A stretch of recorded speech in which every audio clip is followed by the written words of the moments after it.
अस्सलामुअलैकुम नाज़रीन कराम, नई वीडियो में आपको खुश आमदीद कहते हैं। मशहूर है गिरफ्तारी के टाइम आप पुलिस आई, सैकड़ों पुलिस वाले खड़े, आप सिगरेट पी रहे और फिर वो सिगरेट भी नहीं फेंका।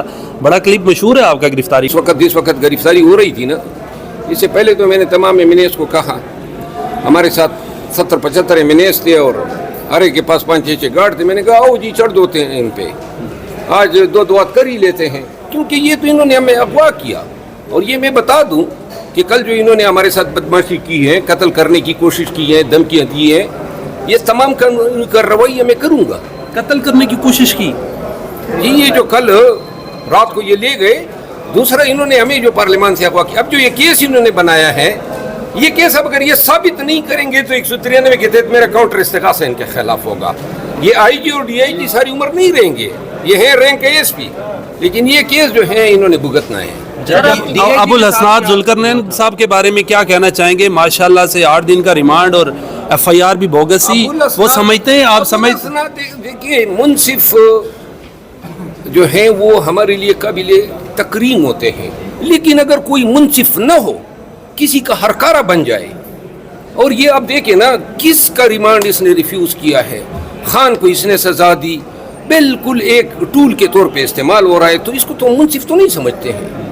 और आगे से इसकी अदालत में ऊपर से ये जो एक्टिंग करता है, वो फिर कहते हैं ना कि वो सीने पे मूंग दलना। सर, आपकी गुफ्तगू से लग रहा है कि ये सियासी इंतकामी कार्रवाई थी, इसमें एस्टेब्लिशमेंट का कोई किरदार नहीं था। नहीं, इन्होंने मिल के किया है। अच्छा, डीआईजी के साथ क्या मुकालमा हुआ था आपको जब लेके गए हैं?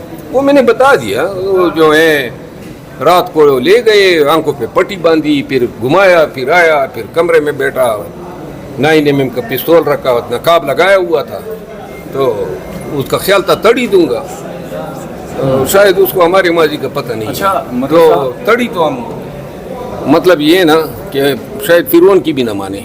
मरो साहब, ये जो जलसा हुआ है उसके बाद आपके लिए मुश्किलात पैदा हुई, तो 22 तारीख को जो जलसा करने जा रहे हैं वहाँ पे तो एनएसयू भी नहीं है, क्या दिया? उसके बाद क्या होगा? क्या फिर ऐसे अदालतें चक्कर लगाते रहेंगे, गिरफ्तारियाँ होती रहेंगी? गिरफ्तारियाँ जी बार बार करें, क्या हमारा बिगड़ता है गिरफ्तारियों पे? तो किसको परवाह है? कभी आपने हमारी पेशानी पे एक लकीर भी देखी है गिरफ्तारी के वक्त? हमें परवाह ही नहीं है गिरफ्तारियों के लिए, बस बेग हमारे साथ होता है और हम हैं। मौलाना फजलुर रहमान साहब की तकरीर के बाद काजी साहब की एक्सटेंशन का क्या प्रोग्राम बनेगा? वो प्रोग्राम तो बढ़ गया। ठीक है। अच्छा, ये बता दें जो केपी असम्बली में तकरीर हो रही हैं, जिस तरह वहाँ सामने आए हैं खुल के, और जलसे के हवाले से क्या कहना चाहेंगे? इमरान खान ने भी कहा है कि अब इस्टेब्लिशमेंट के साथ कोई मुज़ाकरात नहीं होंगे। मेरा ख्याल है कि जो 8 सितंबर का जलसा था, इसमें जो बयानात हमने दिए हैं, उनसे कोई बयानात से तकलीफ नहीं हुई है। उनको वो 3-4 लाख के मजमे से तकलीफ हुई है कि ये लोग पहुंचे किस तरह। रास्ते इन्होंने सारे बंद किए हुए थे और मोटरसाइकिल निकालने की जगह मैसर नहीं थी, लाखों लोग पहुंच गए। अब वो ये समझते हैं कि अगर बंदिशों के बावजूद पीटीआई ने 3-4 लाख का जलसा कर लिया, तो अगर बंदिशें न हो और फैमिलीज आए, तो ये तो मतलब है कि 10 लाख से बड़ा जलसा होगा और हम कर सकते हैं। और देखिए, ये 8 सितंबर के जलसे में लोगों की बड़ी जमीयत थी जिसने इनके तोते उड़ाए हुए हैं। अली अमीन ने कहा कि बारात भी लेकर आएंगे, ढोल भी लेकर आएंगे लाहौर में, इस पे क्या कहना चाहेंगे आप? मेरा ख्याल नहीं है कि अली अमीन खान जो है वो अपनी बेगम को नाराज कर सकता है, वो दूसरी शादी की जरूरत नहीं करेगा। Thank you, thank you. किसके लिए वो कह रहे होंगे आपके घर? लोग वादे करने के लिए कह रहे हैं, वो मुझे मालूम है, दूसरी शादी नहीं कर सकता है। बाकी जो है हमारा शेर है। अभी किधर जा रहे हैं मरवत साहब आप? अभी किधर जा रहे हैं आप? मैं तो फॉर्म लेने आया था, अभी मैं वापस जाऊंगा। तो अभी आप उनकी कस्टडी, पुलिस की कस्टडी में रहेंगे? हाँ, पुलिस की कस्टडी में। फॉर्म 45 है, 47 है? हाँ जी, क्या कहा? 45 है, 7 है दोनों नहीं यार, वो जो इजलास में शिरकत का फॉर्म। पार्लियामेंट लॉजिस जाएंगे, इसके बाद आप पार्लियामेंट लॉजिस जाएंगे, वापस थाने जाएंगे?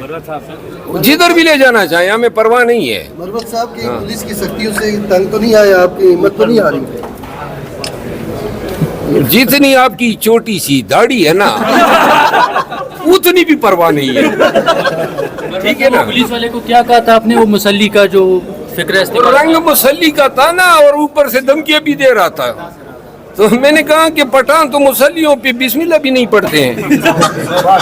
एक्शन लेंगे इनके खिलाफ जिन्होंने आपको अरेस्ट। बात सुने, कानून के तहत थानेदार एसपी डीआईजी के इख्तियार का मुझे पता है, कहाँ उनका इख्तियार ख़त्म होता है, और अगर इख्तियार से कोई तजावुज़ करेगा तो वो ज़ातियात करेगा, और ज़ातियात वाले को हम घर में भी नहीं छोड़ते हैं। वज़ीर-ए-आला ने बयान दिया अफगानिस्तान से मुज़ाकरात का, ख्वाजा आसिफ ने कहा कि ये स्टेट से गद्दारी के मुतरादिफ है।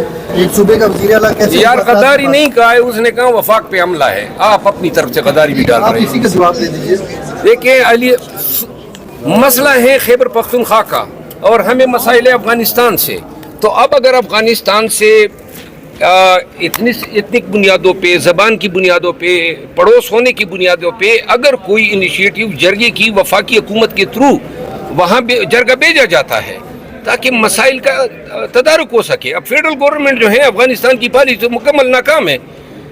चतराल में अभी तक जंग लगी हुई थी, प्रैक्टिकली हमारी सरहदें बंद है अफगानिस्तान के साथ। अब क्या ज़रूरत है मैं अफगानिस्तान से दुश्मनी, पहले तो हम खुश हो रहे थे, फैज़ को भेजा हुआ था, चाय पी के जनाब बड़े सुर से फिर रहा था। अब वही अफगानिस्तान है, वही हुकूमत है, हमारी इस्लाम दुआ नहीं है। तो लिहाजा इन सूरत-ए-हाल को लाना है, नॉर्मल करना है। वज़ीर-ए-आला के बयानात गैर जिम्मेदाराना हैं आप समझते हैं? एक नहीं मुताद्दिद बयानात हैं। वज़ीर-ए-आला जो है बड़े सही बयानात दे रहा है, और कोई उसका बयान गैर जिम्मेदाराना नहीं। देखिए उस पर बहुत बड़ी जिम्मेदारी है। सिर्फ पीटीआई को केपी मिला है और वो उसका वज़ीर-ए-आला है, और उसने प्रैक्टिकली पूरे मुल्क में पीटीआई की केयर करनी होती है और वो कर रहा है। मुल्क जो मौजूदा सूरत-ए-हाल है, इसमें जो सियासी इस्तेहकाम है, इसके लिए हुकूमत जो किरदार कर रही है वो तो अपनी जगह, लेकिन अपोजिशन जो तमाम जमातें क्या वो इकट्ठे होकर उनको जवाब दे सकती हैं? देखिए मैंने आज जो असम्बली में तकरीर की और मैंने ये बात कही, ये जो खिंचाव है ना असम्बली के अंदर, देखिए सरदार एजाज सादिक ने बड़ा अच्छा इनिशिएटिव लिया है, एक जस्टर ऑफ गुडविल दिया है, एक हैंड ऑफ कोऑपरेशन जो है बढ़ाया है। तो लिहाजा ज़रूरत इस अमर की है कि कम से कम डायलॉग ना हो, लेकिन ऐवान के अंदर माहौल तो ऐसा हो कि एक दूसरे की तरफ सलाम दुआ तो कर सके। और ये सरदार एजाज सादिक साहब ने ये इनिशिएटिव लिया है। आज ख्वाजा आसिफ साहब की तकरीर मुझे थोड़ी पसंद नहीं आई, क्योंकि इस माहौल में उसको फिर नफरतों की बात नहीं करनी चाहिए थी। सर आज शरीर रहमान से जब सवाल किया गया कि पार्लियामेंट में बेतौकीरी हुई, तो वो तो इस चीज़ को मान ही नहीं रहे कि पार्लियामेंट में हमला हुआ। कल अता तारड़ भी यही गुफ्तगू कर रहे थे। देखिए पाकिस्तान पीपल पार्टी जो है ना, वो जमहूरी रिवायात की अमीन रही है। पाकिस्तान में जमहूरियत की मिसाल या तशबीह पीपल पार्टी के साथ हुआ कर इसने जुल्फ़कार अली भुट्टो शहीद और बेनज़ीर भुट्टो शहीद साहिबा जैसे लीडर पैदा किए। बदकिस्मती है कि अब इस पार्टी के ये हमारा डिप्टी स्पीकर और ये शरीर रहमान अगर ये ऐसे बयान देंगे तो अपनी पार्टी की तारीख को मसख कर रहे हैं। शुक्रिया। Thank you. मरवत साहब